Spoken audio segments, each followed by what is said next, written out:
नमस्कार मेरे प्यारे साथियों, कैसे हैं आप सब लोग। स्वागत है आपका इस YouTube चैनल पर। देखिए, आज से हम लोग हिंदी स्टार्ट करने वाले हैं और जो भी आप पेपर देने वाले हैं, चाहे यूपी पुलिस कांस्टेबल का हो, चाहे आपका हो यूपी एसआई का, चाहे यूपी टेट का हो, सुपर टेट का हो, या जो भी आप पेपर देने वाले हैं और उसमें हिंदी का सिलेबस है, तो सभी में काम आने वाला है। आप बस एक बार हिंदी पढ़ लीजिए और यकीन मानिए कि हम गारंटी लेते हैं कि पूरे YouTube चैनल पर जितने बने हुए हैं, इस प्रकार से हिंदी आपको किसी ने भी नहीं पढ़ाई होगी।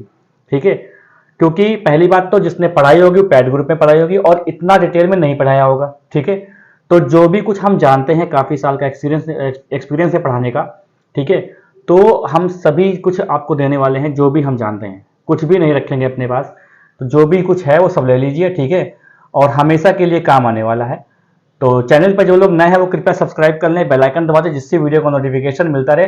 थोड़ी देर देख लीजिएगा वीडियो, बाद में आप खुद समझेंगे कि हाँ, ये वीडियो देखने लायक है, काम का वीडियो है। ठीक है, बात करते हैं वर्ण विचार। हम लोग वर्ण विचार से ही स्टार्ट करेंगे। देखिए, वर्ण क्या होता है, पहले बात कर देते हैं वर्ण क्या होता है। वर्ण होता है स्वतंत्र। जैसे छोटा आ, ये देख रहे हो, छोटा आ या का। अब इनमें से वर्ण कौन सा है, तो देखिए ये वाला वर्ण है, स्वतंत्र वर्ण होता है। और एक ये है जो स्वर रहित का है, ये भी वर्ण है, पर ये वर्ण नहीं है। देखिए, वर्ण को हम अक्षर बोल सकते हैं, पर अक्षर को हम वर्ण नहीं बोल सकते। आप कहेंगे ये सर क्या बता रहे हैं। भाई सुनिए, मतलब ये है कि अगर हम इसको, अगर हम कहें ये अक्षर है तो ये वर्ण नहीं हो सकता। लेकिन अगर छोटा आ है तो हम इसको अक्षर और वर्ण दोनों कह सकते हैं। जैसे रीजनिंग आप सॉल्व करते होंगे तो उसमें एक सवाल आता है सिलॉग वाला। उसमें कहते हैं कि सभी कुत्ता जो है वो क्या होते हैं। देखिए, सारी कुछ पीपीटी में बना हुआ है, तो आप समझिए कि क्या लिख रहे हैं। सब कुछ पीडीएफ आपको जो है पीपीटी में मिल जाएगा। यहाँ पे क्या है, सभी कुत्ता बिल्ली हैं। ठीक है, सभी कुत्ता बिल्ली है, तो इसका मतलब सभी कुत्ता बिल्ली मतलब क्या है कि सभी वर्ण अक्षर हैं, लेकिन यहां पर कुछ बिल्ली कुत्ता, कुछ अक्षर जो होंगे वो वर्ण होंगे। तो स्वतंत्र का क्या होता है, स्वतंत्र जो होते हैं हिंदी में वर्णमाला में जो स्वतंत्र होते हैं, मतलब जिसमें कोई एक ही होगा। मतलब छोटा आ है, छोटा आ को बोलने के लिए और कोई अन्य वर्ण की सहायता नहीं लेनी पड़ेगी, लेकिन इस का को लिखने के लिए आपको का और आ दो वर्ण की सहायता लेनी पड़ेगी, इसलिए ये वर्ण नहीं रह गया, ये अक्षर रह गया। ठीक है, अब बात करते हैं वर्ण होते कितने प्रकार के हैं। देखिए, वर्ण से एक प्रक्रिया होती है पहले की ध्वनि, इसको ध्वनि बोलते हैं। ध्वनि से हमारा क्या निकलता है, एक वर्ण निकलता है। ध्वनि से निकलता है हमारा वर्ण। ठीक है, वर्ण निकलता है। अब यह हमने कुछ मुख से बोला तो वो क्या बोला हिंदी में, उसको कह देते हैं वर्ण। अब वर्ण दो प्रकार के होते हैं, एक होता है स्वर, एक होता है व्यंजन। ठीक है, अब देखिए यहाँ पे लिखा हुआ है। तो पहले हम लोग बात कर लेते हैं कि भाषा की सबसे छोटी मौखिक इकाई किसे कहते हैं। वो ध्वनि है। जैसे बताया हमने कि जब बोलोगे तो ध्वनि निकलेगी मुख से। ठीक है, दूसरा, भाषा की सबसे छोटी लिखित इकाई वो वर्ण कहलाएगी। देखिए, अगर भाषा की सबसे छोटी इकाई पूछे तब भी वर्ण। ठीक है, और लिखित इकाई तब भी वर्ण। जब मौखिक इकाई पूछेगा आपसे पेपर में, तभी आप बताएंगे ध्वनि। भाषा की सबसे छोटी इकाई या अंग क्या है, वो भी क्या है, वर्ण है। भाषा की सबसे छोटी इकाई या अंग वो क्या है, वर्ण है। भाषा अर्थ के आधार पर छोटी इकाई क्या होगी, भाषा की अर्थ के आधार पर। ठीक है, तो ये क्या हो जाएगी, हमारी शब्द हो जाएंगे। अगर अर्थ के आधार पर पूछे कि भाषा की सबसे छोटी इकाई क्या है, शब्द है, वो भी अर्थ बन जाता है उसका। भाव या भावार्थ के आधार पर सबसे छोटी इकाई या सबसे बड़ा अंग क्या है, वो है वाक्य। ठीक है, अब देखिए यहाँ पर क्या है, वर्ण कितने प्रकार के होते हैं दोस्तों। वर्ण प्रकार होते हैं, मैंने बताया, स्वर और व्यंजन। वर्ण या ध्वनि दो प्रकार के होते हैं, स्वर और व्यंजन। ठीक है, ये देखिए।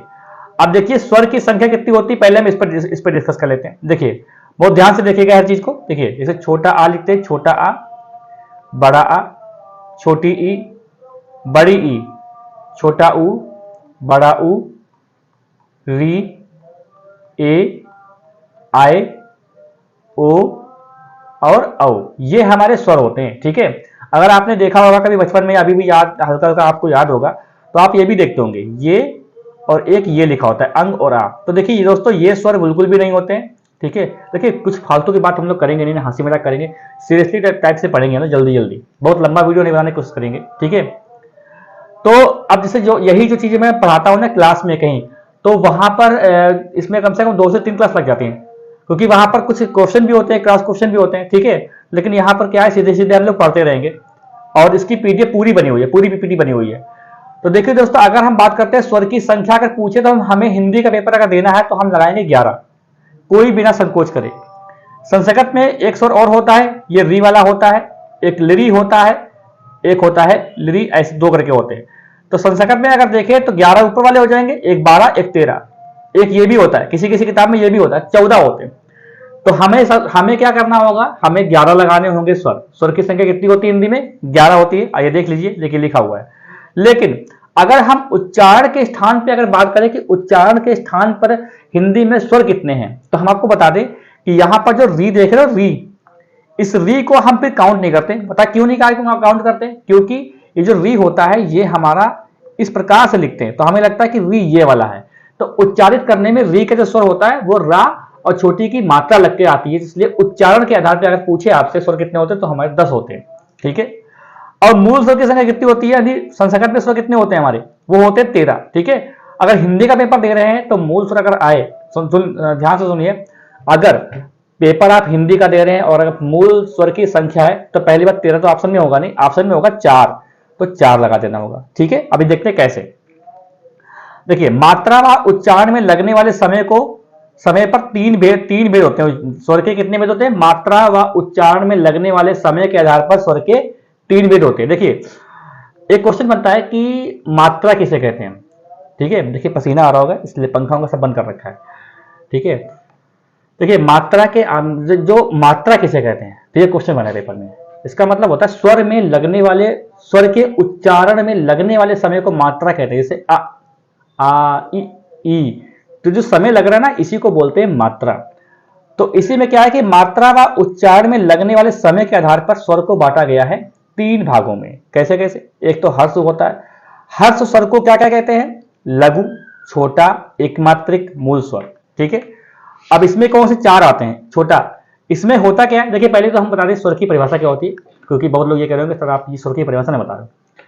देखो, स्वर किसे कहते हैं जान लो भाई। जिन वर्णों को उच्चारित करते समय किसी अन्य वर्ण की सहायता ना लेनी पड़े, ठीक है, उसे कहते हैं स्वर। अब देखो, लिख तो सकते हैं हम। अगर हम इसको लिखें आधा गा, ये आधा गा लिखें, तो हम इसको लिख तो सकते हैं, लेकिन क्या इसको सिंगल तरीके से आप बोल सकते हो? क्या नहीं बोल पाओगे। इसको बोलने के लिए हमें स्वर की सहायता लेनी ही पड़ेगी, चाहे आप गी बोलो, चाहे गा बोलो, चाहे गे बोलो, चाहे गो बोलो। इसीलिए कहते हैं कि लिखने में नहीं, उच्चारित करने में अगर किसी अन्य वर्ण की सहायता लेनी पड़ती है तो वो स्वर नहीं होंगे, तो व्यंजन होंगे। और ऐसे वर्ण जिनको उच्चारित करने के लिए किसी अन्य वर्ण की सहायता ना लेनी पड़े उनको कहते हैं स्वर। ठीक है। अब क्या होता है कि इसको भी 2 कैटेगरी में बांट देते हैं। अब यहाँ पे मात्रा और उच्चारण के स्थान पर 3 कैटेगरी में बांटते हैं। एक तो हमारा हर्ष का मतलब होता है कि आप सोचो, मुंह खोलो और तुरंत स्वर बाहर आ जाए, बिल्कुल समय ना के बराबर लगता है। तो जैसे आ इ उ री, मतलब बिल्कुल ही समय नहीं लगा, आपने सोचा, मुख खोला, मुख से बाहर स्वर आ गया। ठीक है। ये होता है। इनकी संख्या सदैव 4 होगी। ठीक है, सदैव 4 होगी। लेकिन हमने जब ये आपको बताया था ऊपर कि उच्चारण के स्थान पर अगर पूछ ले, उच्चारण के स्थान पर हर्ष स्वर कितने होते हैं, तो भाई री को हटा दीजिएगा। ठीक है। कहां गया पॉइंटर? ये, तब री को हटा दीजिएगा। ठीक है। लाइट कलर है इसलिए पॉइंटर जो है ना, ये जो पॉइंटर ये खो जाता है। चलिए, अब दीर्घ स्वर क्या होता है? इसका मतलब होता है गुरु, बड़ा, द्विमात्रिक, संधि स्वर। देखिए, दीर्घ स्वर में संधि स्वर होती है। देखो, ऐसा करते हैं कि जिन स्वर को उच्चारित करने में हर्ष से भी दुगना समय लगता है उनको कहते हैं दीर्घ स्वर। जैसे आ ई उ री री। अब दीर्घ री नहीं होता है हिंदी में। ठीक है। तो इनकी संख्या कितनी? अब मैंने बताया 11 स्वर होते हैं, तो इनकी संख्या कितनी हो जाएगी? इनकी संख्या कितनी हो जाएगी? 4। इनकी संख्या कितनी हो जाएगी? 7। देख लो भाई, ये देखो बड़ा आ, बड़ी ई, बड़ा उ, ए, ऐ, ओ। ठीक है।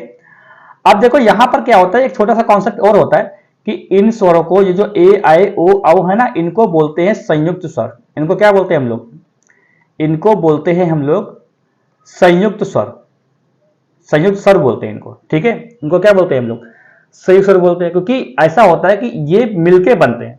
अब देखो, अगर हम बात करें छोटा आ प्लस छोटा आ बराबर बड़ा आ, तो इसको हम नहीं मानेंगे संयुक्त स्वर। लेकिन अगर हम कहें, बात करें छोटा आ प्लस छोटा ई, तब बन जाता है, क्योंकि अगर विजातीय स्वर मिलते हैं, अलग अलग जाति के स्वर मिलेंगे, तो हम कहेंगे वो संयुक्त स्वर है। वो क्या कहेंगे? वो संयुक्त स्वर होता है। ठीक है। चलिए, प्लुत स्वर क्या होता है? प्लुत स्वर वो होते हैं जिन स्वरों को उच्चारित करने में, ये मतलब फर्जी का होता है, ये मतलब उसमें इसकी संख्या उनका निश्चित नहीं होती है। ये फर्जी का इसलिए होता है क्योंकि इसमें गूंज होती है। इसमें क्या होती है? गूंज। जैसे गाने वगैरह आपने सुने होंगे, तो गाने वगैरह में कभी कभी बहुत लंबा खींचते हैं, तो वही होता है प्लुत। तो क्या होता है कि जिन स्वरों को उच्चारित करने में हर्ष स्वर से भी 3 गुना समय लगे, 3 गुना, उसको बोलते हैं हम लोग हर्ष स्वर।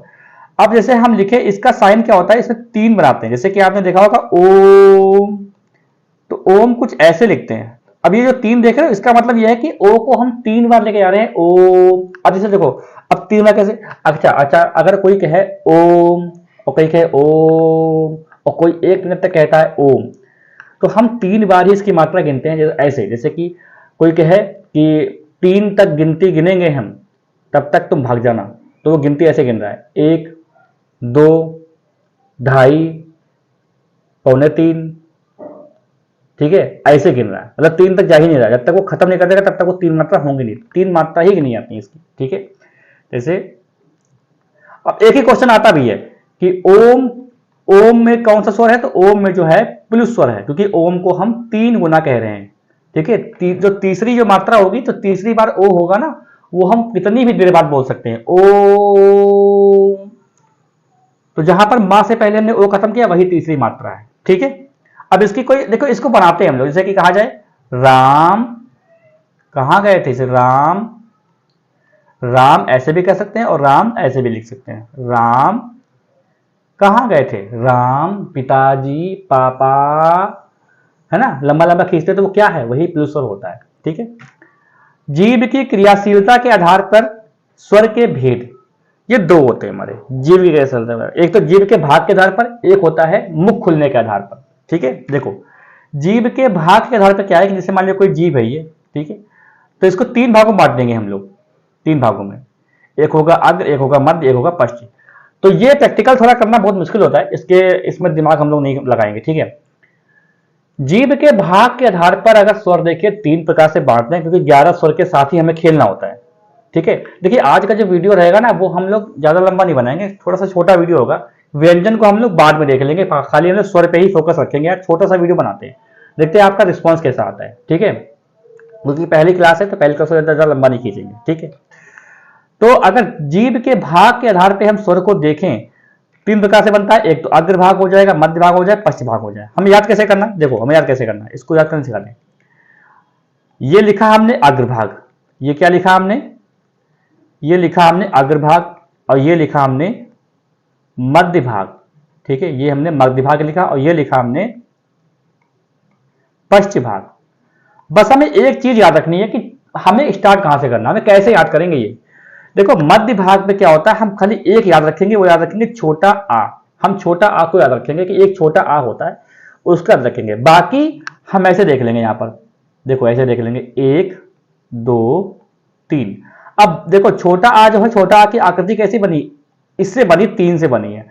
अब क्या हुआ कि 3 नंबर पे आएंगे, जो भी बचे हुए 3 की आकृति से बचे बनेंगे, वो सारे के सारे किसमें आएंगे, पश्चिम भाग में आएंगे भाई। देखो ये देख लो, ये देख लो, ये देख लो, ये देख लो, और ये देख लो। अब देखो बड़ा आ, छोटा ऊ, बड़ा ऊ, ओ और औ, ये हमारे क्या हो जाएंगे, पश्चिम भाग। मतलब खाली आपको छोटा आ याद रखना है, बाकी आपको याद नहीं रखना है। अब बचे हुए कहां जाएंगे, बचे हुए सारे के सारे कहां जाएंगे, बचे हुए सारे जाएंगे अग्रभाग में, ठीक है। देख लो चाहे तुम देख लो, ये देखो, ये देखो पूरा, बचे हुए कहां जाएंगे, पूरे यहां चले जाएंगे। अब एक आता है हमारे जीव के उठने के आधार पर, या तालु के आधार पर, या मुख खुलने के आधार पर। ये 4 प्रकार से होते हैं, मुख खुलने के आधार पर 4 प्रकार से होते हैं ये, ठीक है। तो एक होता है समृत, एक होता है अर्ध समृत, एक होता है विवृत, एक होता है अर्ध विवृत, ठीक है। हम आपको समझा देंगे कैसे हो, ये थोड़ा याद करना मुश्किल होता है, ठीक है। फिर भी देखते हैं, आपको बता देंगे। समृत का मतलब ये होता है कि मुख बिल्कुल भी ना खुले, बिल्कुल भी ना के बराबर खुले, ठीक, बहुत हल्का सा खुलेगा, और ये स्वर उच्चारित हो जाएंगे। जो आपका लिखा हुआ है ना, ये जो लिखा हुआ है, ये बिल्कुल भी मुख नहीं खुलेगा और आपका स्वर उच्चारित हो जाएगा, जैसे ई ई उ उ री। अब अर्ध समृद्ध क्या होता है, अर्ध समृद्ध में क्या होता है कि हल्का सा मुख खुलेगा, ए ओ, ए ए ओ, ठीक है, ए ओ, ये क्या होगा, हल्का सा खुलेगा, ठीक है। और अब आता है विवृत में, विवृत में पूरा मुख खुलता है, आ। अच्छा अच्छा, अगर आप प्रैक्टिकल करोगे तो देखो, अपना मुख जो है बहुत ही कम खोलो और बोलो, बोल ही नहीं पाओगे, आ बोलोगे, आराम से बोलना, आ ई उ री, बहुत कम खुलता है। और ए औ, अब देखिए यहां पर क्या होता है कि अर्ध विपरीत में क्या होता है, अर्ध विपरीत में हम क्या करते हैं कि ये जो देखिए निवृत्त भी बोलते हैं और विपरीत भी बोलते हैं, इसको निवृत्त बोलते हैं, दोनों दोनों बोलते हैं, ठीक है, निवृत्त लिखा हुआ है। अर्ध विपरीत में क्या हो जाएगा कि जो मुख होगा वो विपरीत से कम खुलेगा, लेकिन अर्ध समय से ज्यादा खुलता है, ठीक है। आ ए ओ औ औ, देखो ए ए ओ, ठीक है, ऐसे करके देख लोगे बन जाएगा। चलिए अब देखते हैं ओष्ठ के आधार पर, ओष्ठ के आधार पर स्वर के भेद क्या होते हैं। देखो एक होता है वृत्तमुखी, एक होता है आवृत्तमुखी, बहुत इजी है। जो स्वर हमारे 11 हैं उसमें से अगर देखोगे जिनमें हमारे होंठ गोल गोल हो जाते हैं वो होते हैं वृत्तमुखी, और जिनमें नहीं होते वो होते हैं आवृत्तमुखी।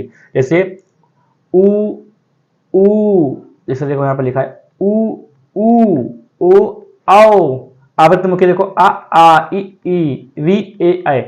इसमें हमारे होंठ गोल नहीं होते हैं, इसमें हमारे होंठ गोल नहीं होते हैं, ठीक है। तो ये हमारे क्या कहलाएंगे, आवृत्तमुखी कहलाएंगे, और जिसमें गोल हो जाते हैं वो हमारे वृत्तमुखी कहलाते हैं, ठीक है। ये छोटा सा हमारा एक वीडियो था एक स्टार्टिंग के लिए, आप लोग रिस्पॉन्स कैसे करते हैं देखते हैं। बाकी हम लोग पूरी हिंदी कवर करेंगे, पर्यायवाची वगैरह सब कुछ। हम आपसे ये नहीं कहेंगे कि आप किताब उठा के भी देखिएगा, सब कुछ। और इसकी पीडीएफ वगैरह मिलेगी आपको टेलीग्राम पर। टेलीग्राम का अभी चैनल हम बनाने वाले हैं, उसका लिंक आपको वीडियो के डिस्क्रिप्शन में मिल जाएगा, क्योंकि टेलीग्राम हमने डिलीट मार दिया था। नया टेलीग्राम बनाएंगे तो सब कुछ फ्री मिलेगा आपको यहाँ पर, ठीक है।